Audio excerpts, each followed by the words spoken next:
Hey super scientists, we're looking on page 10 at your Bohr model notes.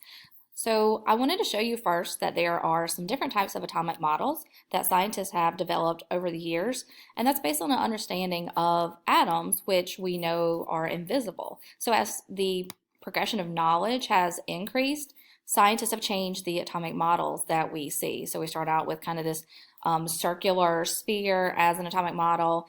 Then there became an understanding of there's something positive, something negative going on. So you have this plum pudding kind of model. And you have this traditional model that we see in a lot of different cases. A lot of us think about that when you think about atoms. And this is the planetary model. This is the Bohr model, which was developed by Niels Bohr in 1913. So this is the model that we're going to be focusing on in 8th grade. So one thing to look at when you are looking at these different models is the relation of the nucleus to the orbital shell. So we have learned how to figure out the protons, neutrons, and electrons in an atom. And as we do this, we know that the protons and the neutrons are what we are going to have in the center. So that's in our nucleus. So the electrons are the ones that you're going to have outside the nucleus. So you're going to have your electrons positioned in these planetary kind of orbitals. So these are your orbital shells that you can see in the picture here in this particular Bohr model. So the outermost shell that we have, this circle that is furthest away from the nucleus, those are going to have your valence electrons. And so the valence electrons can be shared during bonding between different elements as you have compounds created and different elements that are reacting. So that's what you see happening in this picture here. It's an illustration, a model of how carbon bonds with hydrogen to create CH4. So they're sharing these different electrons here. So these central electrons, those are your core electrons, and those are just the ones that are on the orbital shells that are closest to the nucleus. So the term valence electrons is going to refer to the electrons on the outermost orbital shell. So as we're placing electrons into our atomic model, there's a specific pattern that is followed for most of the elements. And you can see that in this picture here. We've got our nucleus, we have the first orbital shell, second, and third. So the first orbital shell can hold a maximum of 2 electrons. The second can hold up to 8 electrons. The third can hold up to 18. The fourth orbital shell can hold up to 32. The fifth goes down to 18, and then the sixth orbital shell is going to hold 8 electrons. So it follows that particular pattern as we're placing the electrons onto the orbital shells, making our different Bohr models. So if you compare Bohr models of different elements to the periodic table, there's a pattern. So we've been talking about how there's different patterns on the periodic table, and elements that are in the same group, the same vertical column, are going to have similar properties. So if you look at this chart, you can see that elements in different groups are going to have a similar valency. So you have the same amount of valence electrons. And so that's going to be important when you're looking at what elements might bond with another element to react or to form a specific compound. So for example, chlorine, which is in group 17 right here, it's one of our halogens. Chlorine has 7 valence electrons, and then you have over here, we have sodium, which is Na, we have 1 valence electron, and the reason why that's important is because 7 plus 1 is 8. So the octet rule basically says that to have nice happy electrons, you want to try and get groups of 8 valence electrons. So when you have sodium and chlorine bonding together, 7 plus 1 is 8. So those two elements like to bond together because that will allow them to have a full valence shell by sharing those electrons. So how do you make a Bohr model? Now to the good stuff. So this is a step-by-step play on how to actually create your Bohr model by using the information you have on your periodic table. So the first thing that we're going to do in looking at an element is you're going to figure out the atomic information. We're going to go through and calculate and find the number of protons, neutrons, and electrons. We're then going to draw the nucleus, which we know is in the center of the atom. Your stem nuke, NUC, means center, so that should be helpful in helping you to remember. Then the third step is we're going to put the correct number of protons and neutrons in the nucleus. So a lot of times we're just going to abbreviate and we're going to put the number and then the letter P for protons and a number and the letter N for neutrons. You may see different Bohr models where you actually have the circles drawn out representing the protons, and in that case you may have a plus sign representing protons, and then a lot of times you'll have just an empty circle or a shaded circle to represent neutrons in the nucleus. But for our purposes, we're going to put a number in P and then a number in N for protons and neutrons in the nucleus. We're going to draw the first orbital shell. Then we fill that up with electrons. Once we have that filled up with its maximum amount of electrons that it can hold, then we'll go to the next orbital shell if we need more orbital shells to represent all of our electrons on the model. So we're going to draw our electrons on the orbital shells. Keep track of how many electrons that you are putting. Go back and count. Make sure you've got the correct number and you know how many more electrons you need to accurately represent that particular element. So we're going to do a couple different examples together. We're going to start with the element boron. So I've taken just a screenshot of our square for boron on the periodic table so you guys can quickly reference that information. So we're going to go through and find all this information for the elements as we're making our Bohr model. It's important to make sure that we know how to do this. This is stuff we're going to be practicing and a skill we're going to be practicing all year. So make sure that you understand how to do this. So the name of the element is boron and its chemical symbol is B. Helps us to quickly reference it on the periodic table. The atomic number is the number of protons, and it's the top number in this periodic table. So our atomic number is 5. The atomic mass is right here. It's an average of the atomic masses for all the different isotopes of the element. So the atomic mass is 10.81 for boron. To find our mass number, we're going to take our atomic mass and round it to a whole number. So 10.81 rounds up to 11. So remember that if it's 0.5 and above, then you raise it on up to the next number. And if it's below 0.5, then you let it rest. You let it stay at that number.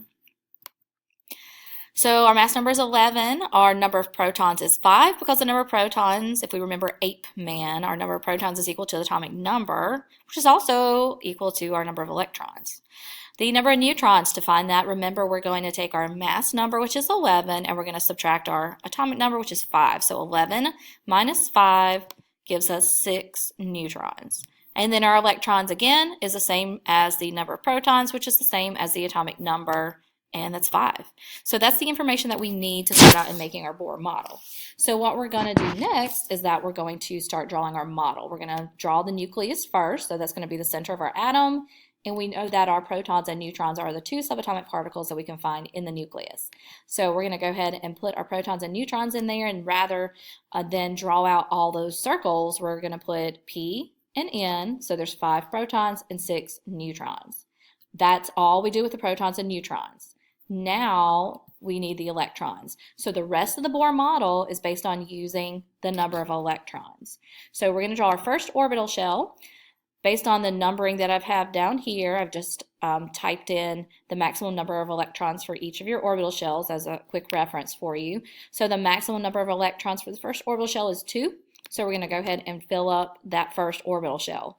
Now that that's full, we know that we have 3 more electrons that we need to put on the orbital shells in this Bohr model. So we've got to jump to the next orbital shell so that we can fill it up.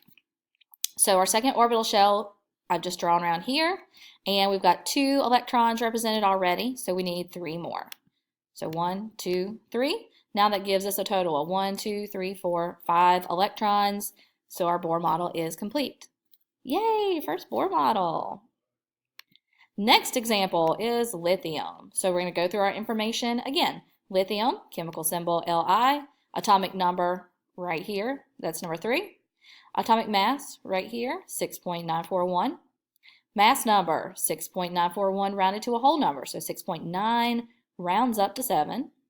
Our number of protons is the same as our atomic number, so that's 3. Our neutrons, mass number minus atomic number, so 7 minus 3 gives us 4.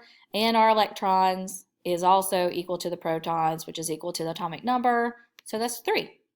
So you should have all that information down, and hopefully you understand how to go about figuring out all that information from using just the periodic table.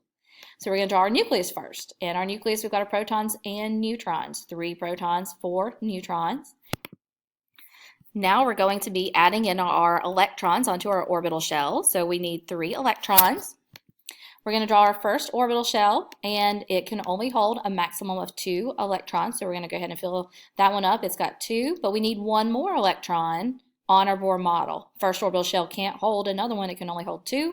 So we're going to draw your next orbital shell and put your third one. So now we have our 3 bright pink electrons represented on our Bohr model. We're going to do one more together, and then you guys can do a few practice on your own. So this one is fluorine. Our element name fluorine, chemical symbol F, atomic number 9. Our atomic mass is 19.00, and the mass number, when we round that to a whole number, is 19. Our number of protons is equal to our atomic number, so that's 9. Number of neutrons, 19. Our mass number, 19, minus 9, that gives us 10. And your number of electrons is 9. We're going to start with drawing your nucleus. So in your nucleus, remember we're putting protons and neutrons only. So 9p and 10n, 9 protons, 10 neutrons. Now we need electrons. So our electrons, we have 9. First orbital shell can only hold 2 electrons. We're going to go ahead and fill that up. And now we need 7 more electrons because we need 9 total. We've already got 2 on there. So now we need to draw our second orbital shell. Second orbital shell can hold 8 electrons. So we're going to draw our next couple electrons in. Remember, we need a total of 9. So we already have 2. That means we need 7 more. 1, 2, 3, 4, 5, 6, 7. So now we have our 7 electrons on the second orbital shell plus the 2 on the first orbital shell, and that gives us our total of 9. So now we're going to do a couple individually. So your next element that you're going to do is sodium. So pause the video in just a second and go through your atomic information. Check that. I'm going to put the answers on the screen, and then you can check your Bohr model. So pause the video and go ahead and complete your atomic information. So here's the information that you should have for sodium. Now you know there are 11 protons, 12 neutrons, and 11 electrons. Go ahead and pause the video and draw your Bohr model, and then check your answers. So here's what your nucleus should look like for sodium. 11 protons, 12 neutrons. Then we have 11 electrons that we need to put on our orbital shell. So first orbital shell can hold 2. Second orbital shell can hold up to 8. So we're going to go ahead and fill that up. And now we have a total of 10 electrons. But we need 11 electrons, so we need 1 more electron represented on this Bohr model. So we've jumped to the third orbital shell, and we're going to just place 1 more electron on here. So now if you count them up, then you should have 11. 1, 2, 3, 4, 5, 6, 7, 8, 9, 10, 11. So we're good. Our next example is phosphorus. So you can pause the video and go ahead and complete your atomic information, and then you can check it. So here's the information you should have for phosphorus. 15 protons, 16 neutrons, 15 electrons. Now you can pause the video again and complete your Bohr model, and then you can check it. In our nucleus, we should have 15 protons, 16 neutrons. We need a total of 15 electrons on our orbital shell. So first orbital shell is going to have 2. Second orbital shell is going to have 8 electrons on it. We're going to fill that one up. So now we have a total of 10. We need 5 more to go. So third orbital shell can hold up to 18. We only need 5 more. So there's our 1, 2, 3, 4, 5. And now we have a total of 15 electrons. So here's your last example that we're going to be looking at. This is potassium. Go ahead and pause the video and complete your atomic information.